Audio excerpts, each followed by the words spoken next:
Welcome back to another episode of Real Estate Stories. Boy, we have a great topic for you today, guys. Sellers' disclosures. What do I need to tell you? What do you care? Hey, Michelle, good to see you. Hey, good to see you. Wow, so this is a great topic. Let's start by sharing with everyone, what is a seller's disclosure document, Michelle? Like, what is that? To me, it's almost a transparent report card of the house. Say that again. Wait, transparent report card of the house. Of the house. That's the way I look at it. Okay. You know, So, it's the seller filling out a yes or no or unknown form for somebody potentially purchasing the house. right. So we have here in New Jersey, we use the standard forms provided by the New Jersey Association of Realtors. And one of those forms is a seller's disclosure questionnaire, right? It's generic. It covers every type of home, condo, townhouse, whatever, Right. solar, pools, whatever the house may or may not have. It's probably like 6 or 7 pages, right? It's long. With big sections that don't get filled out often, like a whole section on solar. If you don't have solar, you skip it. You don't have a fireplace, you skip another section. And like to your point, right? It's a yes, no, I don't know questionnaire about things like age of the roof. Has it ever leaked? Any electrical concerns? Right. Any additions? Permits? HVAC. What are the, go ahead. What? HVAC. I mean, there's Yeah, tons. HVAC. Is it working? How old is it? When was the last time it was serviced? I mean, all kinds of stuff like that. And I would say most of the time, most sellers can complete that pretty much. Pretty much. Yeah, pretty Right? much. Pretty much. All right. So then the question comes up. I mean, I guess it's always to the best of the seller's knowledge, right? If it's an estate or it's a POA listing the property, oftentimes they can't complete it, right? Someone with dementia with using a POA, it can't be completed. But it's to the best of the seller's knowledge. What if the seller doesn't know? Then they don't know. I mean, you can only complete what you know. Yeah, I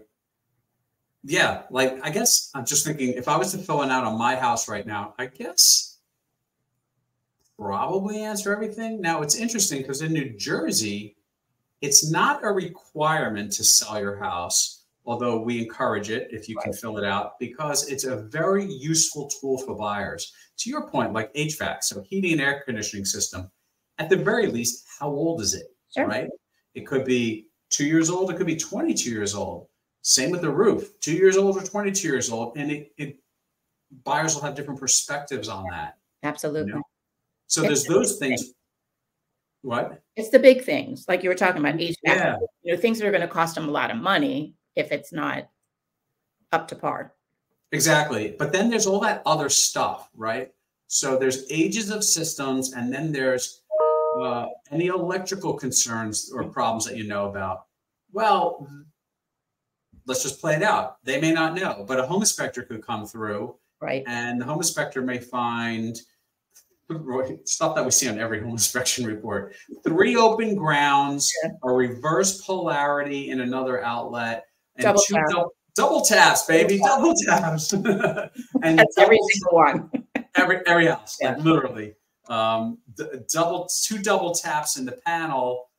And then what happens if that transaction comes apart and now the seller has that home inspection report and is aware of some of these defects which they were not previously aware of?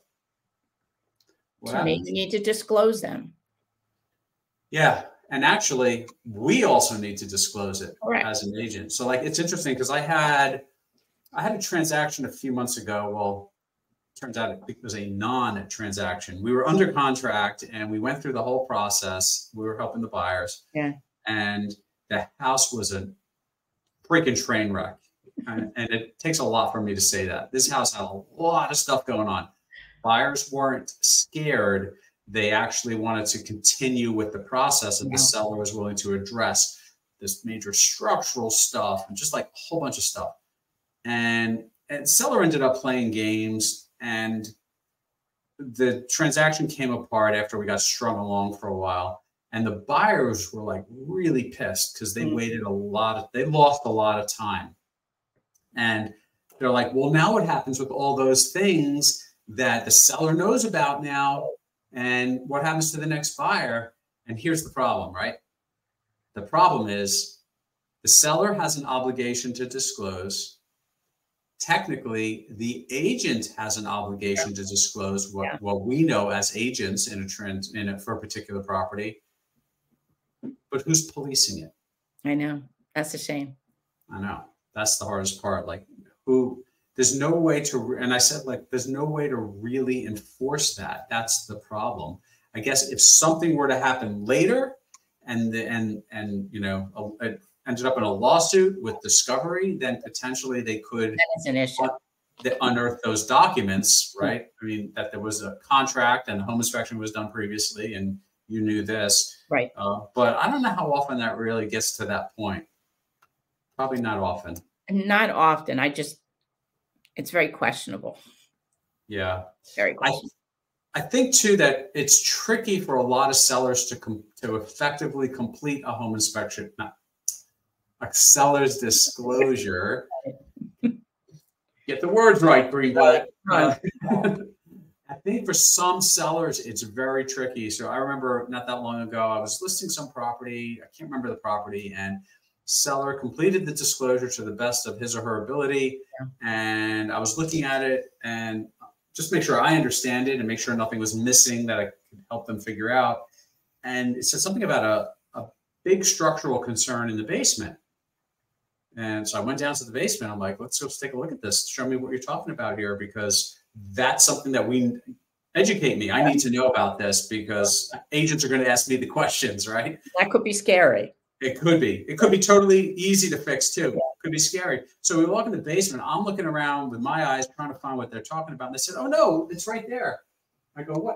It was like in the unfinished basement, there was just a hairline crack on the floor of the basement. Not even a long one, just a hair. They're like, well, there's a little settlement crack right there. Not like a crack where everything's displaced, nothing like, right. Just a little settlement crack over the years in the concrete slab. So I was like, I don't know if we should call that like a major structural problem. Major structural problem. You know? But it gave, you know what was interesting about that to me? It gave me insight into that seller's mindset, which is, I'm dealing with a really stand-up person here. Yeah, honesty. Right? That sure. just said, hey, I want to tell you everything I know, right? Right. But we also have to put it in perspective. Mm-hmm. Yeah. Yeah. I think the other thing that happens, right, when we go back to the home inspection concept and you said, well, they have an obligation to disclose. So that's always a tricky thing because you can't police it. So then what happens? So what happens if, you know, the home inspector says, this beam right here is undersized for the span of this house and the load. They may or may not be right. 100%. But what's the next step then? The next step is to get somebody else in there just to say nay or yay. Yeah, it's tricky. Mm-hmm. It's tricky because it kind of like whether that transaction with that beam would come to fruition or not. Right. So if it's a home inspection concern, the problem there is too, then you have to get a qualified contractor in there to say, oh, okay. Or an engineer. No, it's perfectly fine the way it is. Yeah. And it refutes what the home inspector said, right? Because, hey, look, if any of our home inspector friends are out there watching this, you guys know nobody's perfect, right? And you guys know a lot of stuff, that's for sure.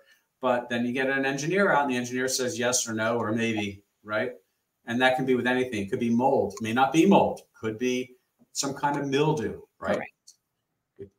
The inspectors usually call it a microbial substance, right? That even sounds worse. I don't think you have to disclose a microbial substance. I'm not really sure.